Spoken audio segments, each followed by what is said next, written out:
اب جو انہوں نے بنائے تھے کہ یہ علاقے ہیں امن کے گہوارے، انہیں ایک امن کے گہوارے کا حشر دیکھ لیا، نتیجہ کیا ہوگا؟ وہ چاہتے یہ ہے کہ ان کے پاؤں یہاں سے اکھڑ جائیں،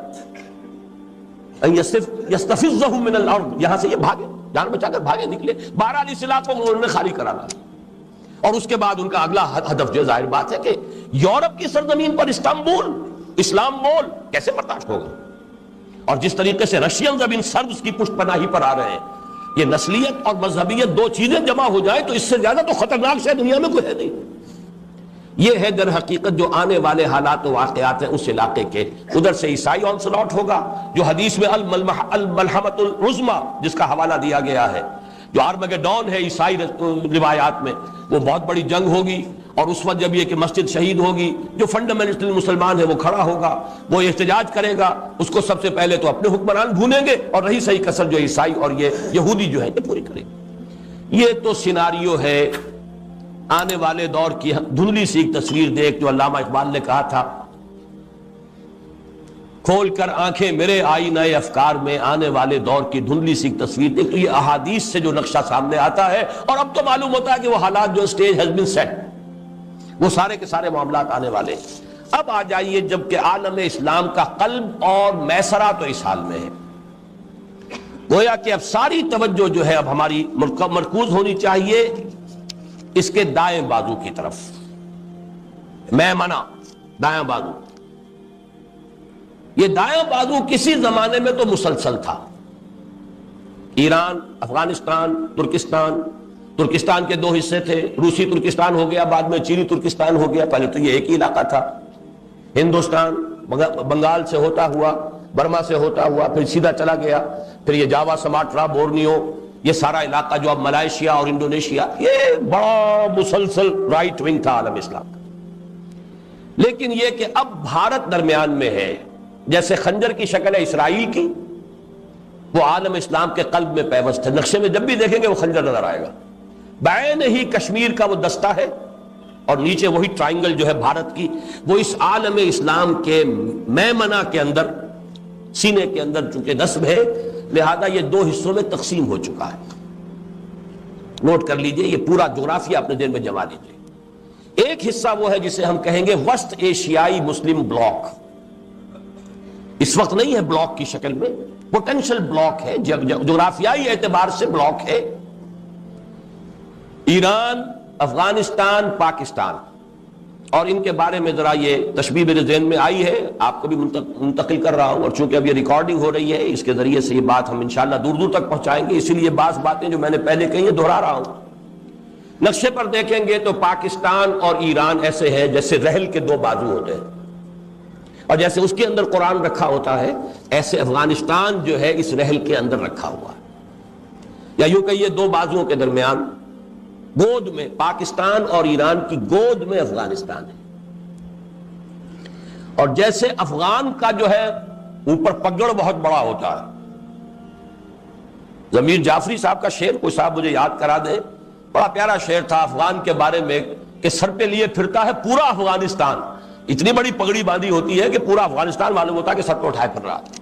تو وہ جو پگڑی ہے ان تین ملکوں کے اوپر، وہ ترکستان کے وہ علاقے ہیں، یہ سب شمال میں ہمارے، کہیں وہ ترہ بڑا نکل گیا ہے، قازقستان جو ہے وہ بہت دور تک نکل گیا ہے، باقی زیادہ تر علاقے جو ہیں وہ تو افغانستان کے، کچھ ایران کے اس شمال میں واقع ہیں۔ یہ ہے سینٹرل ایشیا کا مسلم بلاک، جغرافیائی طور پر تو اب بھی بلاک ہے، ویسے بلاک کی شکل میں نہیں ہے، لیکن ایک پوٹینشل بلاک کی حیثیت رکھتا ہے۔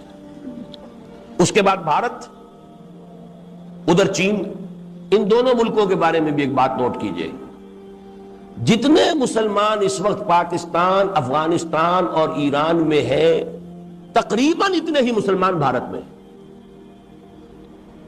وہ ہے مائنورٹی، تعداد بھی نہیں ہے ذرا ان کی، اس لیے کہ وہاں کے لوگ کہتے ہیں کہ 20 کروڑ سے کم ہم نہیں، 18 سے تو لازماً کم نہیں۔ تو گن لیجئے ایران، افغانستان، پاکستان، اور جتنے مسلمان اس روسی ترکستان کے علاقے کے اندر آباد ہیں، اتنا ہی مسلمان تقریباً چینی ترکستان کے اندر آباد ہیں۔ تو یہ ایک تو ہے وہ بلاک، ان چار حصوں کا کہیے، ویسے ممالک تو کئی بن جائیں گے، یہ ترکستانی ریاستیں تعداد میں تو کئی ہیں، لیکن چار سمجھیے، ایران، افغانستان، پاکستان اور روسی ترکستان، یہ ایک بلاک ہے. 7 جو علاقہ ہے بھارت، اس میں 15 کروڑ 18 کروڑ یا 20 کروڑ مسلمان، ادھر تقریباً 7 کروڑ لگ بھگ جو ہیں وہ چینی ترکستان کے اندر بھی. اس نقشے کو دن میں جب آئیے، اس کے بعد وہ مشرقی بازو ہے، اس کے بارے میں مجھے تفصیل سے زیادہ عرض نہیں کرنا. اس میں انڈونیشیا ہے. کہا یہ جاتا ہے کہ پوری دنیا میں مسلمان آبادی کا سب سے بڑا ملک. اس کو عیسائیت نے اس طرح ٹارگٹ کیا ہے، اتنے بڑے پیمانے پر مشنری ایکٹیویٹی ان کی ہے اور اتنے بڑے پیمانے پر کنورشن ہو رہی ہے، اور حکومت کی سطح پر اتنا تعاون ہے عیسائیوں کے ساتھ. مسلم فنڈامنٹلزم کو کرب کیا جاتا ہے کہ سنگ و خشت مقید ہے اور سگ آزاد، اور ساری سرکاری مشینری جو ہے وہ عیسائی مشنریز کو وہاں پر سپورٹ کرتی ہے. ان کا دعویٰ یہ ہے کہ اگلی صدی کے ربع اول کے اندر اندر عیسائی مشنری، باقاعدہ ان کے لیے ریٹن کلیمز ہیں، ہم انڈونیشیا کو خالص عیسائی ملک بنا لیں گے. ہوگا کیا یہ تو اللہ جانتا ہے، لیکن یہ کہ دعویٰ ان کا ہے. ملائیشیا ہے، بڑا اچھا ملک ہے، بڑے صاف ستھرے لوگ ہیں، سیدھے، لیکن یہ کہ ایک تو چھوٹا ملک، کوئی حیثیت نہیں. دوسرے یہ کہ وہاں چینی جو ہے مائنورٹی بڑی ایکٹیو ہے. اس کے بعد بنگلہ دیش ہے، بہرحال وہ ہمارا ہی جسم کا ایک حصہ ہے سابق. وہاں پر بھی جو سیکولرزم ہے اس کا تقریباً فیصلہ کن غلبہ ابھی ہے، واللہ عالم. لیکن یہ کہ بیچ میں بھارت ہے، اس لیے اصل جو میں سمجھتا ہوں کہ وہ یہ جو پوٹینشل جو ہے وسط ایشیائی مسلم بلاک، یہ ہے کہ جس پر ہماری توجہ کو مرکوز ہونا چاہیے. اس میں خاص طور پر 2 حدیثیں جو میں نے اس سے پہلے کئی مرتبہ نوٹ کرائی، آج پہ نوٹ کر لیجیے. ایک تو وہ حدیث کہ جو سنن ابن ماجہ میں ہے، حضرت عبداللہ ابن حارث رضی اللہ تعالی عنہ سے، کہ حضور نے فرمایا صلی اللہ علیہ وسلم، یخرج ناس من المشرق یعطئون للمہدی یعنی سلطانہ. مشرق سے لوگ آئیں گے، نکلیں گے، جو جب وہاں پہ بھٹی دہکے گی مڈل ایسٹ میں، اور وہاں پر مسلمانوں کی قیادت ایک صاحب کے ہاتھ میں ہوگی جن کے بارے میں پیشن گوئیاں ہیں. وہ مہدی کا لفظ جو ہے اس سے وہ شیعوں والے مہدی کو آپ قیاس نہ کیجئے، بہرحال مسلمانوں کے قائد ہوں گے، اللہ عطا فرمائیں گے. خون اسرائیل آ جاتا ہے آخر جوش میں، توڑ دیتا ہے کوئی موسیٰ طلسم سامری. تو خون اسماعیل محمد الرسول اللہ صلی اللہ علیہ وسلم، دودہ محمد صلی اللہ علیہ وسلم میں سے اللہ اٹھا دے گا کسی کو. وہ کوئی امام غائب نہیں ہے جو حاضر ہوں گے، اس وقت پیدا ہوں گے، ہو سکتا ہے پیدا ہو چکے ہوں، اور اس لیے کہ اب دور نہیں ہے معاملہ. بہرحال جب وہاں پر وہ بھٹی دہکے گی تو مدد کے لیے یہاں سے جائیں گی فوجیں جو ان کی حکومت وہاں قائم کریں گی. اس کا مطلب ہے یہاں پہلے کچھ ہو چکا ہوگا تب نہ. یخرج ناس من المشرق، مشرق جزیرہ نما عرب کا مشرق یہی ہے.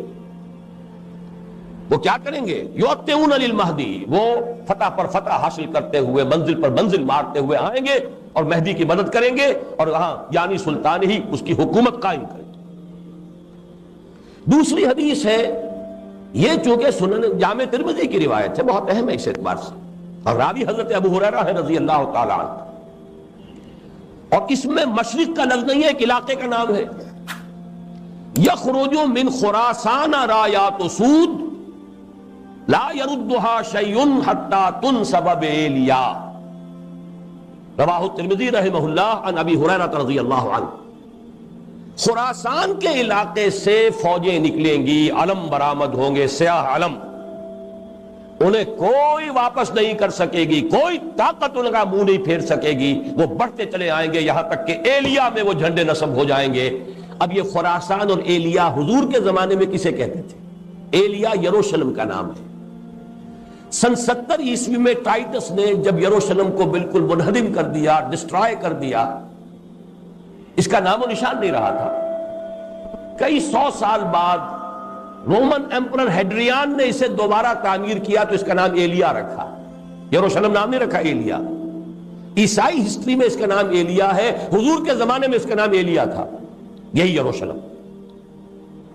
اور نمبر 2 خراسان کا علاقہ حضور کے زمانے میں وہ ہے جو میں نے ابھی جو آپ کو یہ مشرقی وسطی کا مسلم بلاک، مشرقی ایشیا کا مسلم بلاک جو بتایا ہے، اس کا قلب جو ہے وہ خراسان ہے حضور کے زمانے کا.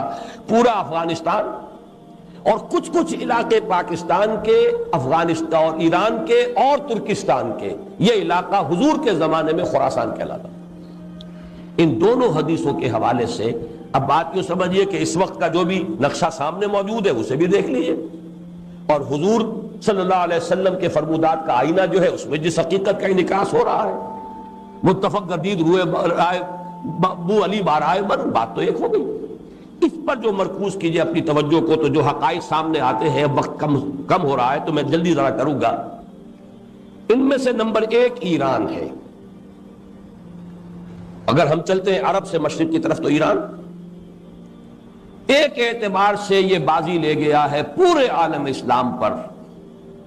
ان کے مذہبی عقائد، ان کی فقہ سے ہمیں جو اختلاف ہے وہ ہے اپنی جگہ پر ہے، آپ کو معلوم ہے۔ میرے بارے میں کسی کو اشتباہ نہیں ہو سکتا اس اعتبار سے۔ میری جس درجے دشمنی رکھی گئی ہے، جس طرح میرے سر کا جو ہے مطالبہ ہوتا تھا، 2 ہی آدمی تھے پاکستان میں کہ جن کے سر مانگے گئے، ایک کراچی کے وہ شاہ بلیغ الدین صاحب اور ایک نے۔ تو اس حوالے سے وہ اپنی جگہ پر اختلاف ہے، لیکن اس حقیقت کا اعتراف کیے بغیر نہیں رہا جا سکتا، پورے عالم اسلام میں یہ واحد مسلمان ملک ہے جس نے بہرحال اپنی شریعت، اپنے عقائد کے مطابق ایک مذہبی انقلاب برپا کیا ہے۔ اور پورے عالم اسلام میں مذہبی سطح پر، حکومت کی سطح پر فنڈامنٹلسٹ صرف ایک ملک ہے، یا دوسرا جو ہے تھوڑا سا وہ ہے سوڈان، لیکن اس کی اہمیت اس لیے نہیں کہ وہ کسی عوامی انقلاب سے نہیں بنا، بلکہ وہ تو ایک فوجی انقلاب سے شکل بنی ہے جو بھی بنی ہے۔ اللہ کرے اس میں استقامت ہو، اس سے یقینی کوئی نتیجہ برآمد ہو جائے۔ خبریں بھی اچھی آ رہی ہیں، لیکن میں تو دنیا کا جو پرسپیکٹو ہے اس کے حوالے سے عرض کر رہا ہوں کہ اس پہلو سے ایران ان کا ٹارگٹ ہے، ٹارگٹ نمبر 1 ایک خاص اعتبار سے۔ ٹارگٹ نمبر 1 ایک دوسرے اعتبار سے ہم ہیں، وہ میں بعد میں عرض کروں گا۔ چونکہ حکومت کی سطح پر فنڈامنٹلزم ہے اور وہ آیا ہے ایک عوامی انقلاب کے نتیجے میں، پھر ان کے پاس تیل کی دولت ہے، اس کے خلاف اکنامک سینکشنز بھی ہو جائیں تو اگر لیبیا کھڑا ہو سکتا ہے تو بہرحال وہ بھی کھڑا ہو سکتا ہے۔ اور نقشہ وہ دنیا کو دکھا چکا ہے کہ لڑا دے ممولے کو شہباز، یہ نقشہ بھی اس نے دکھا دیا۔ یہ ہے ایران کا معاملہ۔ نمبر 2 پاکستان۔ پاکستان 400 برس کی تجدیدی مساعی کا امین ہے، امانت دار ہے۔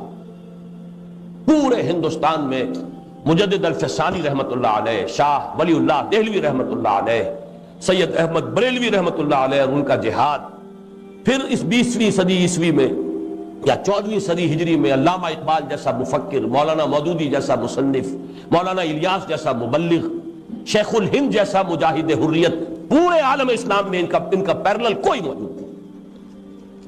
یہ 400 سال کی تاریخ ہے، اس کی امانت، اور اس کے نتیجے میں یہاں کے مڈل کلاس میں فنڈامنٹلزم کا ایک نیوکلیس ہے، اگرچہ حکومت کی سطح پر کوئی پیش رفت نہیں ہو سکی آج تک، بلکہ اب تو پسپائی ہو رہی ہے، اب پیچھے ہٹ رہے ہیں۔ وہ ہمارے ان سیاسی جو بھی زعماء ہیں، جو جماعتیں ہیں، ان کی غلطی اور الیکشن ہی کو واحد میدان بنا کر اس کے اندر اپنا سارا وقت و توانائیاں اور قوتیں ضائع کر دینا، یہ ہے در حقیقت جس کا کہ یہ صدا مل رہی ہے کہ اس اعتبار سے تو پسپائی کی طرف ہے معاملہ، کسی پیش رفت کی طرف نہیں ہے۔ لیکن باہر والے تو دیکھتے ہیں نا کہ اندر کیا کچھ مواد موجود ہے۔ اگر مڈل کلاس میں وہ فنڈامنٹلزم کا بارود موجود ہے تو کسی بھی وقت اس کے اندر جو ہے وہ کوئی دھماکہ ہو سکتا ہے۔ دوسری بات جو ان کے لیے ایک اعتبار سے ٹارگٹ نمبر 1 ہمیں بنا رہی ہے، وہ ہمارا ایٹمک نو ہاؤ ہے۔ پورے عالم اسلام میں اور کسی کے پاس نہیں۔ اسلامی بم اگر بنے گا تو یہی بنے گا۔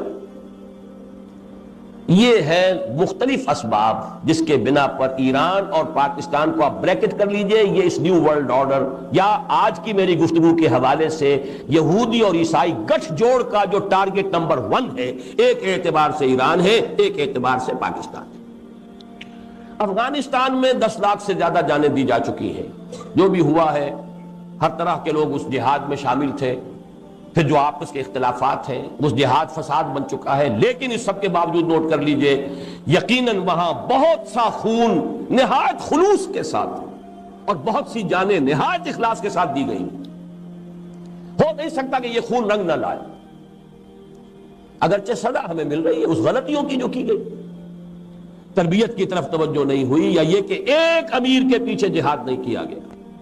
جہاد اسلامی کی شرط لازم ہے یہ ایک امیر کے اطاعت۔ ذرا سی خطا ہوئی تھی صحابہ کرام سے، 35 صحابہ سے غزوہ احد میں، اور وہ سزا اللہ نے دی ہے کہ 70 صحابہ شہید ہو گئے۔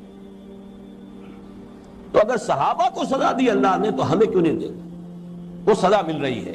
بہرحال یہ سزا کا وقت ختم ہوگا، لیکن اس وقت جان لیجئے جو پوٹینشل ہے وہاں اسلام کے لیے، یہ یو این او کے پیٹ میں جو درد اٹھتا ہے، یہ مستری صاحب کوئی ہے جو اس وقت پتہ نہیں کیا وہاں پر اپنا مستری پنا کر رہے ہیں۔ ظاہر بات ہے یو این او کا نمائندہ بطرس غالی کا نمائندہ آئے گا تو وہ تو اس آپس کے اختلافات کو اور بھڑکائے گا۔ ان کے اپنے مقاصد ہیں، وہ مدد دیتے ہیں تو کسی وجہ سے دیتے ہیں۔ اب پھر مروڑ اٹھتا ہے ان کے پیٹ درد میں، جو پیٹ کے اندر مروڑ اٹھا ہے کہ پھر مدد آنی چاہیے، اتنے کروڑ ڈالر جو ہے وہ ڈیمانڈ کی گئی ہے کہ مدد ہونی چاہیے۔ بہرحال کچھ نہ کچھ وہ اپنا اس خیر کا پردہ ہے، اسی کے اندر اپنے شر کے جو مذموم مظاہر پورے کرتے ہیں۔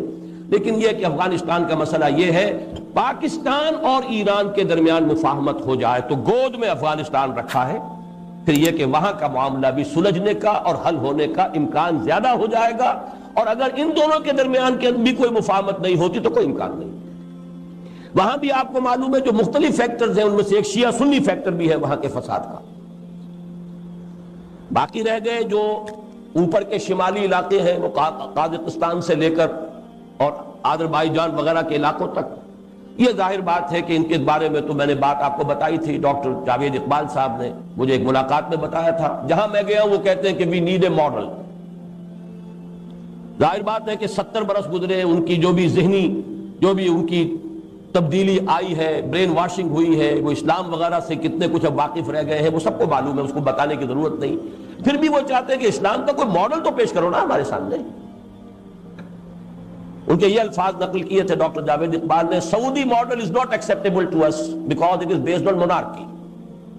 اسلام کے نام سے تو یا تو سعودی عرب کے اندر کوئی حکومت ہے، کوئی قوانین وغیرہ شریعت کے ہیں، تو وہ تو ہمیں اس لیے قابل قبول نہیں، وہ بادشاہت ہے۔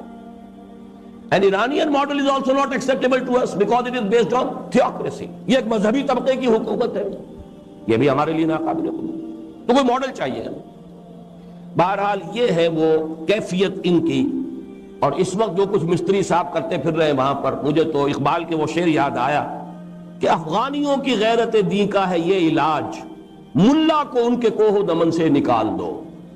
یہ جو بھی ابلیس کی جو بھی ہدایت تھی تو شاید وہی کچھ کر رہے ہوں کہ یہ جو بھی فنڈامنٹلسٹ ہیں ان سے کسی طریقے سے قیادت چھین کر، بہرحال اس میں جو بھی غلطیاں خامیاں کوتاہیاں خود ان کی ہیں وہ اپنی جگہ پر ہے، سارا الزام شیطان پر نہ ڈالیے، ہمارے اپنے کرتوت جو ہے وہ اپنی جگہ پر ہے۔ لیکن یہ کہ یہ ایک مختصر جائزہ ہے جو میں نے آپ کے سامنے رکھ دیا ہے۔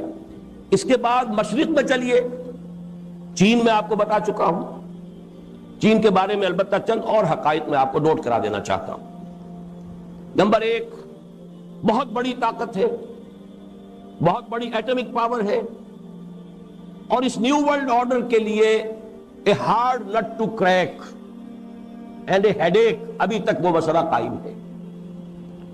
نظام کے اعتبار سے وہاں صورت یہ بن گئی ہے کہ ایک نظام